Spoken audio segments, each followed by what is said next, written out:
दोस्तों कि जैसे कि पिछले वीडियो में कहा गया था कि इस वीडियो में हम लोग मॉडल पेपर 2019 सॉल्व करेंगे, ठीक है, बिहार पॉलिटेक्निक का। तो बच्चों का कमेंट आया था, कुछ भाइयों ने कमेंट किया था कि सर यूपी पॉलिटेक्निक के भी मॉडल पेपर दीजिए। तो देखिए मैंने कहा था कि कुछ मॉडल पेपर आपको मिल गए हैं और मैंने कहा था कि जो सितंबर में पेपर होगा इसका 12 से 15 सितंबर के बीच पेपर जो होगा सारे ग्रुपों का, तो उससे 5-6 दिन पहले आपको मिलेगा, क्योंकि उस आप लोग इस समय पढ़ के सुस्त पड़ जाएंगे। तो उस समय थोड़ा रिपीट करने के लिए यानी कुछ आपको, वो भी रियल पेपर कराए जाएंगे सॉल्व, ठीक है। 2019 2020 सॉल्व कराए जाएंगे, 2018 इतना तो बाकी है, शायद 2018 सॉल्व है, 19-20 बाकी है, ठीक है। तो वो सोल्व कराया जाएगा, 2010 का भी तो उधर वो सोल्व कराया जाएगा, ठीक है। और ये जो बिहार का भी चल रहा है इसको भी आप लोग देखा करिए, यूपी पॉलिटेक्निक वालों के लिए कह रहे हैं कि इसको भी देखा करिए, क्योंकि जो पढ़ाई है हर जगह के लिए सेम है, ठीक है। जैसे मान लीजिए आप यूपी में गुणा भाग पढ़ रहे हैं या गिनती में 1 2 3 पढ़े हैं, तो वो अदर स्टेट में कोई और नहीं पढ़ाया जाएगा, वहीं सारे सब्जेक्ट्स हैं, ठीक है। जो पढ़ाई है हर जगह वहीं है, ठीक है। बस यही कि थोड़ा लेवल इधर उधर रहता है। तो बिहार पॉलिटेक्निक का है तो पॉलिटेक्निक तो हाई स्कूल इंटरमीडिएट के स्तर का ही आती है, ठीक है। तो आपका बिहार पॉलिटेक्निक हो या यूपी पॉलिटेक्निक्स, जो चैप्टर्स हैं, जो आपका लेवल है, वो दोनों ही क्या है, दोनों का सेम है, ठीक है। तो आप लोग दोनों के मॉडल पेपर से तैयारी कर सकते हैं। ज्ञान कहीं से भी मिले भाई, आप लोग उसे अर्जित कर लेना चाहिए, ठीक है। तो यूपी पॉलिटेक्निक वाले इस मॉडल पेपर को भी देखिए, ठीक है। और जब पेपर नजदीक आएगा तो उसके 5-6 दिन पहले आपको मॉडल पेपर मिलेंगे 2020 2019 जो बाकी है, ठीक है। 3-4 मॉडल पेपर तब सॉल्व कराया जाएगा, ताकि आप लोग थोड़ा अलर्ट हो जाएंगे, थोड़ा देखकर, ठीक है। बात समझ में आई है। और ये जो मॉडल पेपर चला है इससे भी आप तैयारी करते रहे, क्योंकि ऐसा भी एग्जाम में आपको क्वेश्चन आ सकता है, ठीक है।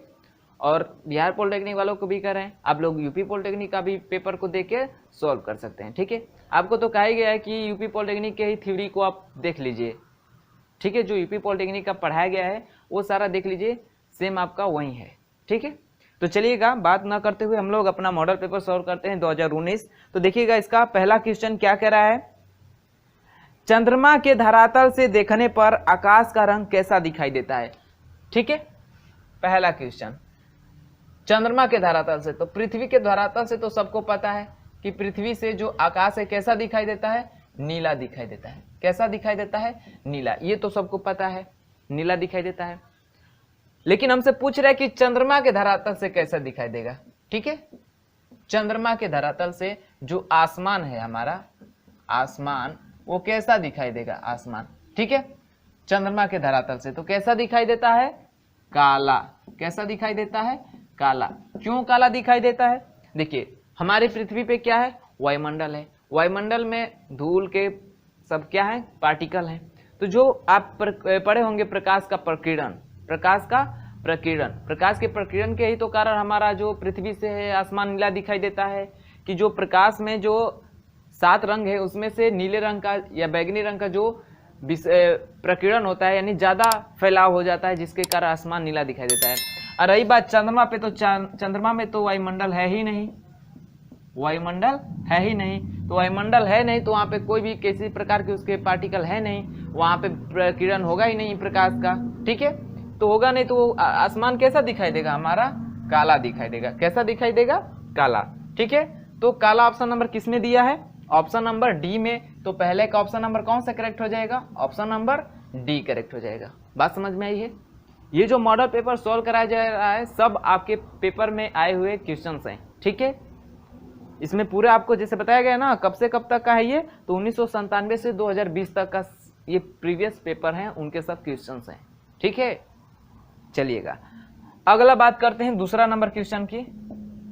दूसरा नंबर क्वेश्चन में क्या करा है कि 15 सेंटीमीटर फोकस दूरी वाले अवतल दर्पण से 20 सेंटीमीटर की दूरी पर 5 सेंटीमीटर की लंबाई वाली एक वस्तु रखी है, प्रतिबिंब की प्रकृति क्या है, प्रतिबिंब की प्रकृति क्या है। तो आप लोग फार्मूला के रख को सॉल्व मत करने जाइएगा, क्योंकि आपको ऑप्शन में कोई न्यूमेरिकल वैल्यू नहीं दिया है, ठीक है। बस इसमें बताना है कि वास्तविक उल्टा बड़ा बनेगा, वास्तविक उल्टा छोटा बनेगा, वास्तविक सीधा छोटा बनेगा या आभासी छोटा उल्टा, यानी जो ऑप्शन में दिया उसके अनुसार मानना है, ठीक है।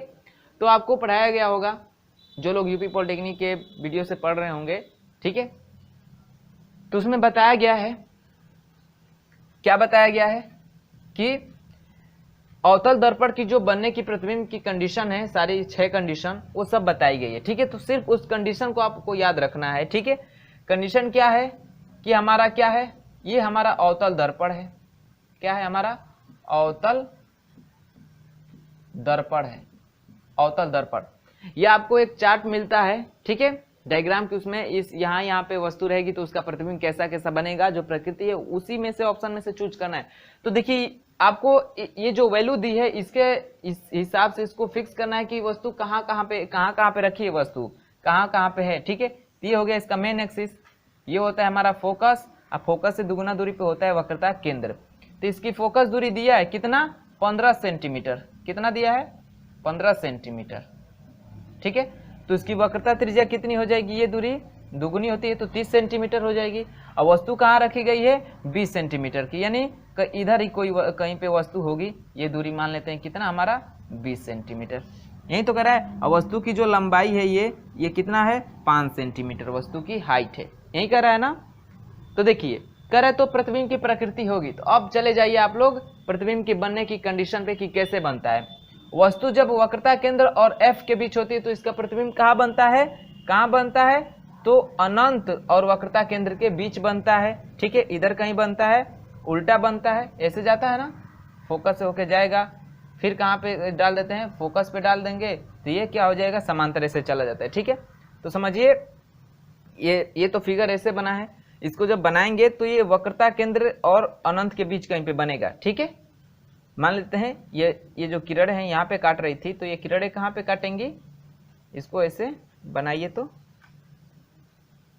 समझिए इधर कहीं काटेंगे, यहीं पे काट दे रहा है, ये तो थोड़ा मत समझिए कि फिगर, क्योंकि ये तो दूरी तो नापे नहीं है, हम अंदाज पे ही रखे हैं, तो कुछ ऐसे बनेगा। तो जो फिगर बनेगा वो वक्रता केंद्र और अनंत के बीच बनेगा, उल्टा बनेगा, और वस्तु से क्या बनेगा, बड़ा बनेगा। वस्तु से क्या बनेगा, देखिए वस्तु इतनी छोटी है तो इसका बड़ा प्रतिबिंब बनेगा, ठीक है। तो कैसा बनेगा, वास्तविक बनेगा, वास्तविक, उल्टा और बड़ा बनेगा, ठीक है। वास्तविक, उल्टा और बड़ा बनेगा कब, जब वक्रता केंद्र और फोकस के बीच रहता है तब, ठीक है। यहीं जब अनंत और वक्रता केंद्र के बीच वस्तु रहता है तो वक्रता केंद्र और फोकस के बीच छोटा सा बनता है, वस्तु बड़ा रहती है, उसका प्रतिबिंब छोटा बनता है, ठीक है। तो सारी कंडीशन आप याद रहेगी तो आप ऐसे क्वेश्चन को आसानी से टिक कर सकते हैं। तो क्या क्या हमें मैच करना है इसमें, वास्तविक, उल्टा और बड़ा। ऑप्शन नंबर ए में ही मैच कर रहा है, यानी दूसरे का ऑप्शन नंबर ए करेक्ट हो जाएगा, ऑप्शन नंबर ए करेक्ट हो जाएगा। बात समझ में आई होगी, ठीक है। अगला देखिए तीसरा नंबर क्वेश्चन। तीसरा नंबर क्वेश्चन में कह रहा है कि ओम के नियमानुसार भी बराबर क्या होता है भाई, I इंटू आर होता है, सही बात है, ठीक है, कि ओम के अनुसार ये होता है। कह रहा तब भी बराबर भी प्रोपोर्शनल आर होता है, I प्रोपोर्शनल आर होता है, या भी प्रोपोर्शनल 1/r होता है, या भी प्रोपोर्शनल I होता है। ओम का नियम क्या कहता है कि जब किसी चालक तार के जो उसका बाह्य गुण है, जैसे ताप, दाब को स्थिर रख दिया जाता है, तो उसके सिरों पे उत्पन्न विभवांतर, उसमें बहने वाली धारा की क्या होती है, समानुपाती होती है, अर्थात भी प्रोपोर्शनल I होता है। और वहीं प्रोपोर्शनल का चिन्ह हटाते हैं तो हमारा नियतांक आता है क्या, R, और वहीं से बनता है भी बराबर I इंटू आर, फॉर्मूला बनता है, ठीक है। तो मेन क्या होता है हमारा, ये होता है भी प्रोपोर्शनल I, इसको भी आप ओम का नियम कह सकते हैं, ठीक है। तो भी proportional I option number D correct हो जाएगा, तीसरे का ऑप्शन नंबर डी करेक्ट हो जाएगा, ठीक है दोस्तों, टिक कर लीजिएगा। आगे बढ़ते हैं चौथा नंबर क्वेश्चन की तरफ। चौथा नंबर देखिएगा, इसमें कह रहा है कि दो लेंस हैं, कितने लेंस हैं, दो लेंस हैं, एक 20 सेंटीमीटर फोकस दूरी का उत्तल लेंस है, ठीक है। तो चलिए लिखते चलते हैं, एक हमारा उत्तल लेंस है और एक हमारा अवतल लेंस है। तो मैंने बताया चिन्ह प्रपाटी का नियम दर्पण और लेंस दोनों में सेम होता है। उत्तल में जो चिन्ह प्रपाटी का नियम दर्पण में होगा नियम, वहीं लेंस में भी होगा, अवतल में जो होगा वहीं उसमें भी होगा, ठीक है। तो कह रहा है अवतल लेंस की फोकस दूरी 20 सेंटीमीटर, मतलब अवतल दर्पण की फोकस दूरी क्या होती है, पॉजिटिव, तो लेंस की भी क्या होगी, पॉजिटिव, यानी उत्तल लेंस की फोकस दूरी दिया है प्लस 20 सेंटीमीटर, ठीक है। और दूसरा 25 सेंटीमीटर फोकस दूरी वाला अवतल है, ठीक है, यानी अवतल लेंस की दिया है -25 सेंटीमीटर, ठीक है। तो कह रहा है इन संयोजन की फोकस दूरी कितनी होती है। तो फोकस दूरी का फार्मूला आता है तुल्य फोकस दूरी 1/f बराबर, जैसे प्रतिरोधों का समांतर क्रम का संयोजन होता है ना, उसी तरह 1/f1 प्लस 1/f2 ये होता है। तो जिस तरह 2 के लिए फार्मूला यूज करते हैं क्या, f बराबर तुल्य बराबर क्या आ जाएगा, f बराबर f1 इंटू f2 बटा में f1 प्लस f2, यहीं से कर सकते हैं। समझिए ये हमारा f1 है और ये क्या है हमारा f2 है।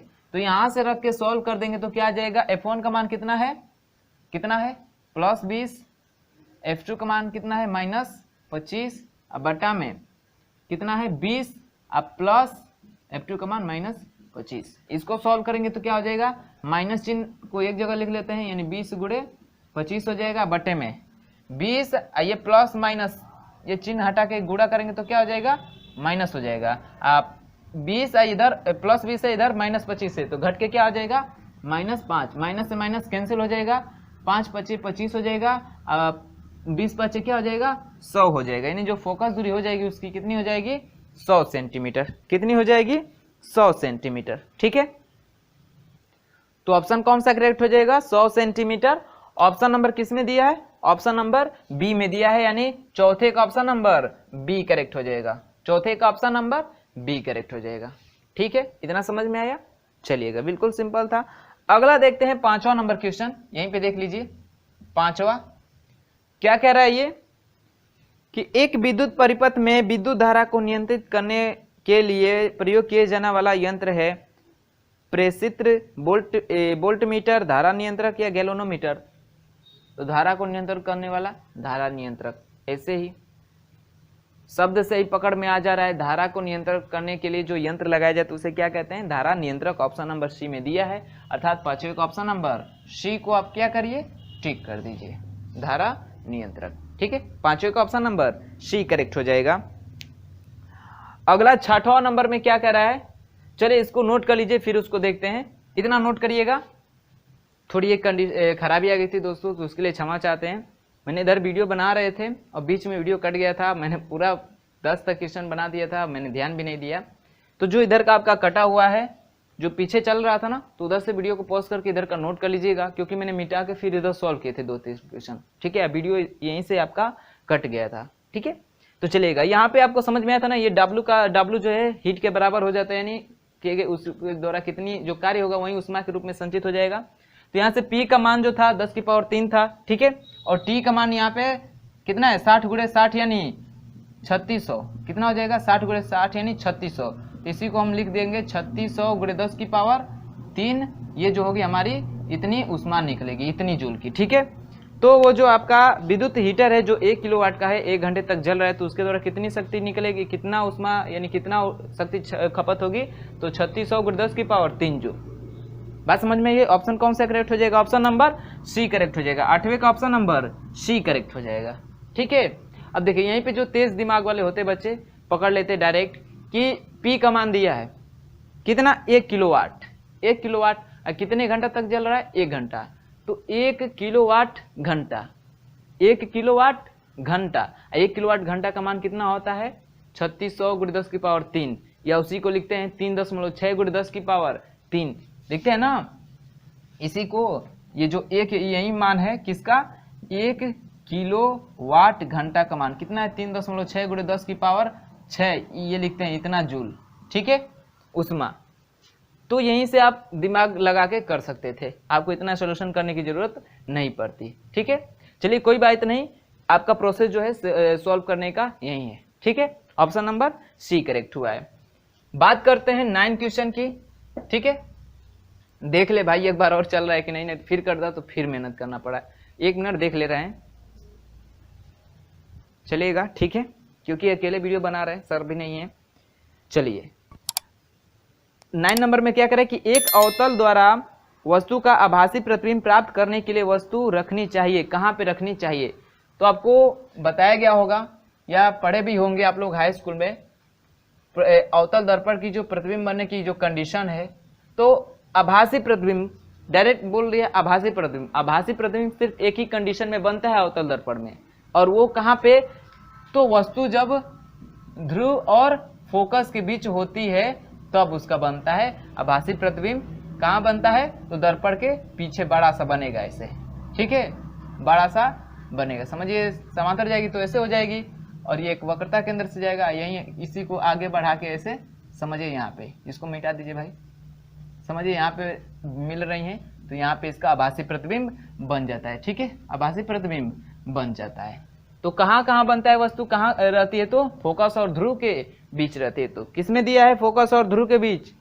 इन 4 ऑप्शन में से किसमें दिया है? ऑप्शन नंबर डी में दिया है, यानी चौथे का 9 का जो ऑप्शन नंबर डी है वो क्या हो जाएगा? करेक्ट हो जाएगा, ठीक है। चलिएगा लास्ट क्वेश्चन, 10 नंबर क्वेश्चन की बात करते हैं, ठीक है। 10 नंबर क्वेश्चन क्या कह रहा है कि मानव नेत्र में प्रवेश करने वाली प्रकाश की मात्रा किसके द्वारा नियंत्रित होती है? प्रकाश की मात्रा, हमारी आंख में जो प्रकाश जाता है वो किसके द्वारा नियंत्रित होता है? किसके द्वारा? कहेंगे पुतली। ये जो बीच में काला सा दिख रहा है उसे पुतली कहते हैं ना, तो उसी के द्वारा नियंत्रित होता है, क्योंकि प्रकाश उसी से तो होकर जाता है, तो वही नियंत्रित करता होगा, वही करता होगा? जी नहीं। कौन करता है? तो ये जो साइड में जो हमारी आंखों में ब्लैक ब्लैक दिख रहा है ना, वो उसको क्या कहते हैं? आइरिस। क्या कहते हैं? आइरिस। तो आइरिस जो है वो पुतली को नियंत्रित करता है, पुतली को छोटा बड़ा करता है, ठीक है। तो आप पुतली को ना करिएगा, ठीक, क्योंकि उसको नियंत्रित करने वाला कौन है? आइरिस है। आइरिस में ही जो बीच में जो जगह है, होल बचा है, उसी को हम पुतली कहते हैं, ठीक है। वो आइरिस का ही भाग है, समझिए, एक तरफ से, ठीक है। तो उसको कौन कंट्रोल करता है? आइरिस। ज्यादा प्रकाश रहेगा तो आइरिस सिकुड़ के छोटा कर देगा पुतली को, ठीक है, ताकि कम प्रकाश की मात्रा जा सके। आंख ऐसे चौनिया जाएंगे, कहते हैं ना कि टार्च मत अखियां चौनिया जाता है, तो क्यों? क्योंकि प्रकाश की मात्रा ज्यादा प्रवेश कर जाती है, ठीक है। और आइरिस एक बार एडजस्ट नहीं कर पाता है, ठीक है। और अंधेरे में जाते हैं तो पुतली को बड़ा करके थोड़ा ज्यादा प्रकाश की मात्रा जाए ताकि वस्तु को हम स्पष्ट से देख पाते, तो वो बड़ा कर लेता है। तो कौन करता है? आइरिस। कौन करता है? आइरिस, ठीक है। आइरिस, आइरिस को टिक कर लीजिएगा, ठीक है। आइरिस, आइरिस को हिंदी में क्या कहते हैं? परितारिका कहते हैं, परितारिका। अब तो ऑप्शन मैच कर रहा होगा आपका, परितारिका तो दिख रहा है ना, तो परितारिका ऑप्शन नंबर ए में दिया है। आप लोग पुतली पे ना टिक करके किसको टिक करिए? आइरिस को, यानी परितारिका को, क्योंकि यही पुतली को एडजस्ट करती है, ठीक है। आइरिस के ही बीच मध्य भाग को, जो खाली वाला जगह है, उसको पुतली कहते हैं। बात समझ में आई है? चलिएगा, तो जितने भी क्वेश्चन सॉल्व कराए गए होंगे, आशा करता हूँ सब समझ में आए होंगे और वीडियो भी काफ़ी पसंद आया होगा आप लोगों को। तो पसंद आया होगा तो लाइक कर लीजिएगा और अपने दोस्तों में शेयर कर लीजिएगा, और जो लोग चैनल पे नए होंगे चैनल को सब्सक्राइब कर लीजिएगा, ठीक है। और एक बार बता दूं कि आप लोग यूपी पॉलिटेक्निक हो चाहे बिहार पॉलिटेक्निक हो, आप लोग दोनों जो है स्टेट के, आप दोनों स्टेटों का जो मॉडल पेपर है दोनों से तैयारी कर सकते हैं, ठीक है। बिहार पॉलिटेक्निक वाला बिहार पॉलिटेक्निक का भी मॉडल पेपर देख ले, यूपी पॉलिटेक्निक का भी, जो यूपी पॉलिटेक्निक वाले हैं वो बिहार पॉलिटेक्निक वाले मॉडल पेपर से भी तैयारी कर सकते हैं, और अपना तो है ही, ठीक है। क्योंकि एजुकेशन कहीं भी चेंज होने वाली नहीं है, जो है मेन जड़ वो हर जगह रहेगी। एजुकेशन जो न्यूटन्स लॉ आपको यूपी में पढ़ाया जाएगा वहीं आपको बिहार में भी पढ़ाया जाएगा, ठीक है। जो ओम का नियम बिहार में पढ़ाया जाएगा वहीं यूपी में पढ़ाया जाएगा, हर स्टेट में चले जाएंगे नियम वहीं रहेगा। बात समझ में आई है ना? चलिएगा, तो कुछ बदलने वाला नहीं है, आप लोग दोनों स्टेटों के मॉडल पेपर से तैयारी करिएगा, ठीक है। और मुझे पूरी उम्मीद है कि सारे बच्चे जितने भी हमारे यूट्यूब चैनल से जुड़े हुए हैं उसमें से मैक्सिमम बच्चे क्या हो जाएंगे? पास हो जाएंगे, ठीक है। खुद पे धैर्य रखिएगा, पेपर नज़दीक आने वाला है यूपी पॉलिटेक्निक का, बिहार पॉलिटेक्निक का तो अब अप्लाई होगा, ठीक है। सितंबर महीने में, अगले महीने में आप लोगों को पेपर का डेट रखा गया है। देखिए अभी कोरोना की जो महामारी है फैलेगी नहीं, तो आपका सितंबर में ही पेपर हो जाएगा 12 से 15 के बीच, ठीक है दोस्तों। तो चलिएगा, मिलते हैं इसके अगले वीडियो में क्वेश्चन नंबर और 10 के साथ, यानी 11 से 20 नंबर क्वेश्चन के साथ, ठीक है। तो अभी तक वीडियो में बने रहने के लिए हम लोग के साथ तहे दिल से धन्यवाद करते हैं, ठीक है। और अगले वीडियो में चलिए मिलते हैं इसके अगले क्वेश्चन के साथ, तब तक के लिए बाय बाय।